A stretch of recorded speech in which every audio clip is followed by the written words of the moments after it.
punojmë 4 vetë në familje dhe në fund muajit shohim njëri tjetrin nëse ka mbetur ndonjë lek. Kështu më tha i Fatorino sot në autobusin e Unazës.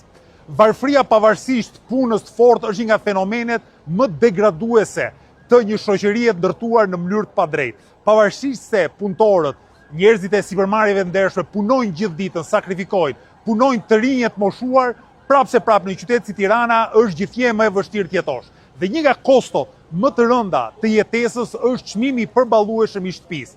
Për ta blerë shtëpinë as që bëhet fjalë. Çmimet sot janë të papërballueshme për 90% ose më shumë të qytetarëve të Tiranës, por edhe qirat po rriten në mënyrë të papërballueshme. Lexova pak më parë që në Tiranë çmimet në zonën urbane të Tiranës ishin rritur 20 deri në 40%. Cilit profesion janë rritur të ardhurat, rroga apo fitimet e ndershme me 20 apo 40% në vit. Ajo çfarë po ndodh në Tiranë është jashtëzakonisht skandaloze.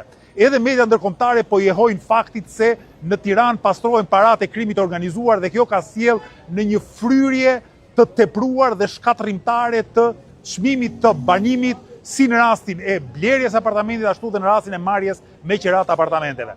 Qeveria aktuale nuk ka asnjë plan për ta përballur këtë lloj fenomeni, për ta partneriteti me oligarki dhe me krimin organizuar është themeli i pushtetit politik. Prandaj Tiranës dhe Shqipërisë duhet një qeverisje tërësisht e re, krejtësisht e ndershme dhe me një vizion zhvillimor që jep përparësi prodhimit, u jep përparësi profesioneve, i jep përparësi sipërmarrjes ndershme.